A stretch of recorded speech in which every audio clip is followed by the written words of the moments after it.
Bonjour les quatrièmes, je fais une vidéo synthèse sur les différentes notions que l'on a travaillées cette année en SVT. Donc l'intérêt, c'est de structurer vraiment les notions clés pour l'année prochaine, pour la troisième et pour le DNB, pour le brevet. Et à la suite de cette vidéo, vous allez avoir un petit questionnaire à répondre pour vérifier la compréhension de ces notions. Donc je commence tout de suite avec la première partie, hein. Donc on avait travaillé sur la transmission de la vie, hein, au niveau de l'espèce humaine. On avait, dans un premier temps, travaillé sur une phase qui est la puberté, hein. La puberté, c'est une période, hein, où le corps change et devient apte à se reproduire. On avait travaillé sur les deux appareils reproducteurs, l'appareil reproducteur masculin et féminin. Donc, je vais commencer avec l'appareil reproducteur féminin. Donc les grandes structures anatomiques de l'appareil, hein, c'était le vagin, l'utérus, les trompes et les ovaires, hein, pour retenir l'essentiel. Et on avait constaté que on avait deux cycles, hein, le cycle de l'utérus et le cycle de l'ovaire, et que ces deux cycles étaient synchronisés pour la reproduction. Donc le cycle de l'utérus, c'est une variation de la muqueuse de l'utérus en fonction des 28 jours. Le début du cycle commence par les règles, hein, donc la destruction de la muqueuse utérine, et elle se reconstruit au niveau juste après les règles pour accueillir le futur nouveau-né. S'il n'y a pas de fécondation, eh bien la muqueuse se redétruit et relance le cycle. Et au 14e jour du cycle, on avait vu que un ovule était libéré, expulsé par un ovaire. Pour l'appareil reproducteur masculin, on a vu différentes structures anatomiques, les testicules, hein, qui permettent la spermatogénèse, hein, donc la formation des spermatozoïdes, l'épididyme qui rend mobile ces spermatozoïdes au niveau du flagelle, et ces spermatozoïdes passent par le canal déférent, passent par l'urètre pour être expulsés. Et ces spermatozoïdes sont mélangés avec différentes substances sécrétées par la vésicule séminale et la prostate pour former le sperme. Donc lors d'un rapport sexuel, si ce rapport sexuel est proche du 14e jour de l'ovulation, on va avoir une rencontre entre spermatozoïde et ovule et une fusion finalement entre le noyau du spermatozoïde et le noyau de l'ovule. Cette fusion va former ce qu'on appelle une cellule œuf, un zygote, et celui-ci va se multiplier pour former un embryon. Cet embryon, donc c'est un amas de cellules, hein. Il va ensuite se spécialiser, se différencier pour former un fœtus, puis au 9e mois, notre fœtus va former un nouveau-né au moment de l'accouchement, avec trois phases au niveau de l'accouchement, le travail, hein, donc les contractions, l'expulsion, hein, donc la libération du bébé, et la délivrance, c'est-à-dire la libération du placenta. Donc je reprends ce placenta, hein. Lors des 9 mois, l'embryon et le fœtus n'a aucun contact avec le milieu extérieur, hein, donc il ne peut pas capter de dioxygène et ni de nutriments. Il faut donc que la mère euh, via le placenta, donne du dioxygène et des nutriments à son embryon, à son fœtus, et celui-ci va synthétiser de l'énergie et donc créer des déchets et du dioxyde de carbone que la mère récupère dans son système sanguin. C'est pour ça qu'une femme, pendant les 9 mois, lorsqu'elle est enceinte, va davantage ventiler, hein, c'est-à-dire consommer plus d'O2 et rejeter plus de CO2, et davantage manger et davantage aller aux toilettes pour libérer les déchets synthétisés par son embryon et son fœtus. Autre point qu'on avait abordé, c'était sur le zygote, la cellule œuf. On avait vu que la cellule œuf va se multiplier pour former un embryon, mais parfois on a une petite anomalie où l'embryon va se séparer en deux et finalement former deux individus strictement identiques puisqu'ils proviennent de la même cellule œuf. C'est ce qu'on appelle des jumeaux, hein, des vrais jumeaux, des jumeaux monozygotes, puisqu'ils proviennent de la même cellule. On avait aussi vu le cas des faux jumeaux, hein, puisque eux, ils proviennent de deux ovules. En fait, lors du 14e jour, la mère a expulsé deux ovules, et donc les deux ovules sont fécondés, et on a deux individus différents, mais qui vont naître en même temps. On parle de faux jumeaux. Je continue avec les hormones. On avait constaté au moment de la puberté, en fait, notre cerveau, et plus précisément une glande qu'on appelle l'hypophyse, va libérer des hormones cérébrales, FSH et LH, et ces hormones vont circuler dans le sang et aller agir sur un organe cible, qu'on appelle les testicules chez le garçon, et cet organe va libérer une hormone, qu'on appelle une hormone sexuelle, la testostérone, pour agir à différents endroits dans notre organisme et entraîner le développement des caractères sexuels secondaires, donc qui sont listés ici. Chez la fille, c'est exactement pareil. Au moment de la puberté, on va avoir une libération d'hormones cérébrales, FSH et LH, qui eux vont agir sur un autre organe euh, cible, hein, qui sont les ovaires, et eux, ils vont libérer deux hormones sexuelles, l'œstrogène et la progestérone. Alors l'œstrogène, elle va être fortement concentrée au 14e jour pour agir et faire l'ovulation, donc libérer un ovule, alors que la progestérone, elle va avoir une variation de concentration, pareil au niveau du cycle, qui est un peu différente. Donc on va avoir une chute de progestérone au début du cycle, hein, donc une destruction de la muqueuse utérine, donc les règles, et ensuite on va avoir une réaugmentation de la progestérone pour reconstruire cette muqueuse pour accueillir le nouveau-né. S'il n'y a pas de fécondation, la muqueuse utérine ne sert pas à grand chose, elle ne va pas accueillir d'embryon, donc pareil, on a une chute de progestérone et les règles se reprennent et le cycle recommence. Ensuite, on avait travaillé sur le cerveau, on avait vu qu'il y avait différentes zones cérébrales. Nous, on a principalement travaillé sur euh, la zone, le cortex visuel, hein, donc sur le lobe occipital. Et on avait aussi vu un cas avec Phineas Gage, hein, sur la destruction de sa zone préfrontale, hein, et donc il avait une modification comportementale suite à cette zone.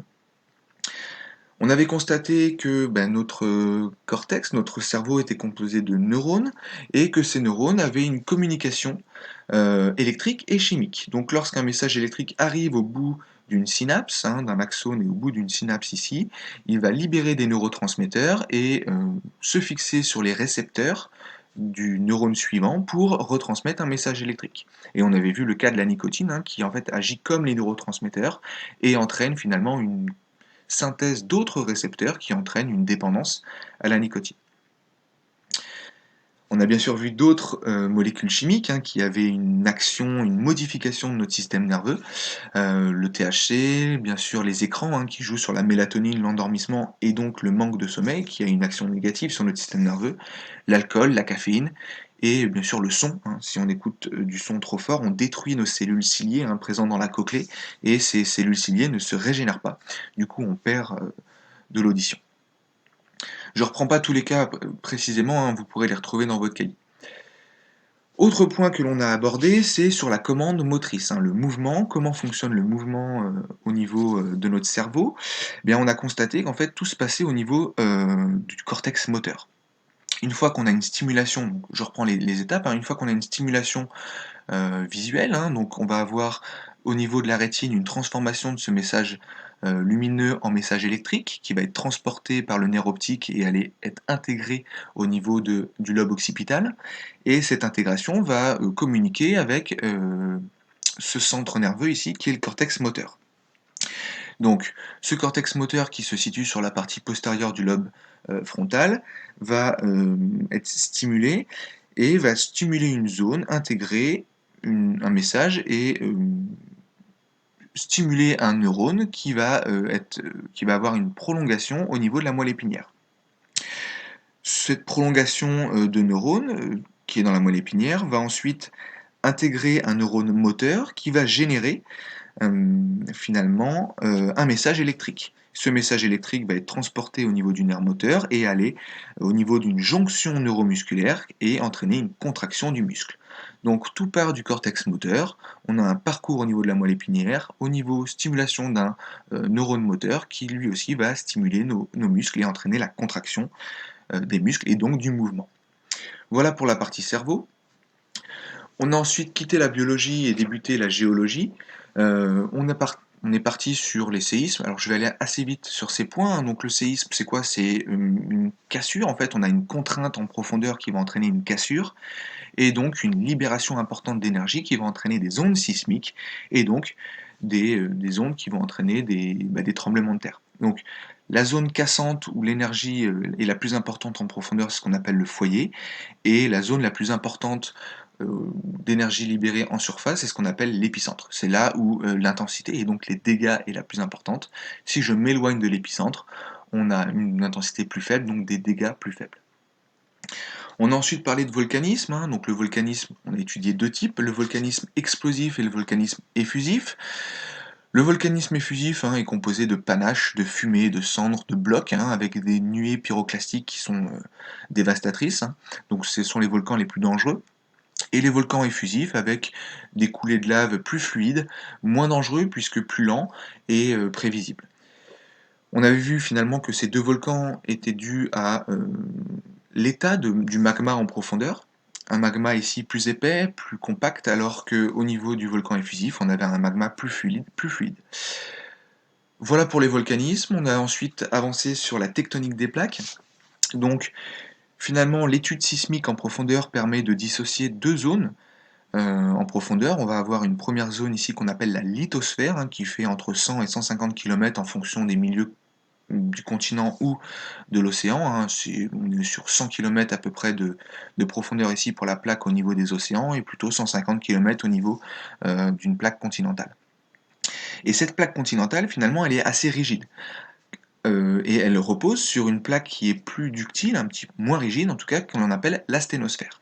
Et donc cette plaque qui est rigide, qui repose sur une plaque moins rigide, peut avoir différents mouvements. Alors les mouvements que l'on a vus, je vais commencer ici par la zone de dorsale, hein. On va avoir ce qu'on appelle une divergence, donc un écartement des plaques, et ceci va permettre finalement d'avoir du magmatisme, du volcanisme océanique, et ça c'est ce qu'on appelle l'accrétion. Donc on va avoir une ascension ici du magma et entraîner du volcanisme sous-marin. Autre point, au niveau des fosses océaniques, on va avoir ce qu'on appelle une convergence, donc une rencontre de différentes plaques, et cette plaque ici, on va avoir une plaque lithosphérique qui est plus dense et qui va s'enfoncer en profondeur sur la lithosphère voisine. C'est ce qu'on appelle la subduction. Et donc en fait, c'est cette subduction là qui entraîne tout ce mouvement là d'écartement des plaques et de rencontre des plaques. La convergence, on va aboutir à deux possibilités que j'ai mis ici, hein. Donc c'est finalement la plaque indienne qui rencontre la plaque eurasiatique. Donc on a une zone de subduction ici, donc une zone de convergence, et au fur et à mesure, la plaque va rentrer en subduction, et on va avoir une disparition des océans, et si la plaque continue à rentrer en subduction, c'est ce qui s'est passé ici, hein, on va avoir une collision et une formation des chaînes de montagnes. Je fais simple pour la partie plaque. Dernier point sur la géologie, on a vu les dynamiques des mouvements des masses d'air. Donc on a constaté qu'au niveau des zones où la température était importante, on avait une ascension des masses d'air qui formaient des nuages et donc des dépressions, hein. Donc effectivement ici on est dans une zone de basse pression et donc de dépression où il pleut beaucoup, hein, donc plutôt au niveau des tropiques, enfin au niveau de l'équateur. Et ces masses d'air vont monter, refroidir et redescendre, donc air froid qui redescend, donc une zone de haute pression. C'est une zone anticyclonique où il n'y a pas de nuages. Et en fait, ces différences de température forment des vents qu'on appelle des vents de surface. Et donc les vents de surface circulent toujours des zones anticycloniques vers les zones dépressionnaires.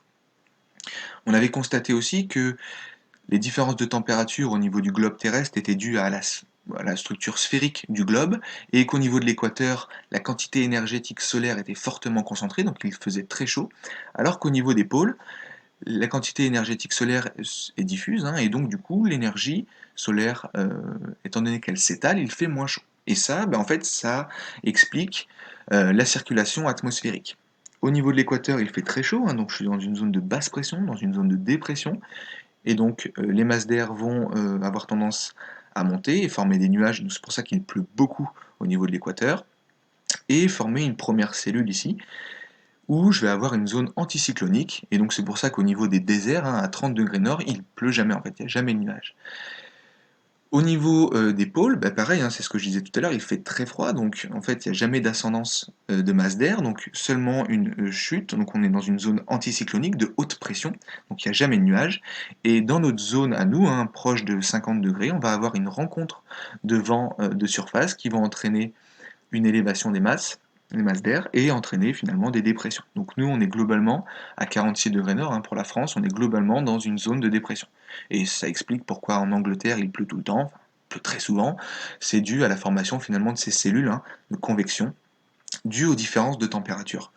Donc trois cellules à retenir, on avait la cellule de Hadley ici, la cellule de Ferrel et les cellules polaires.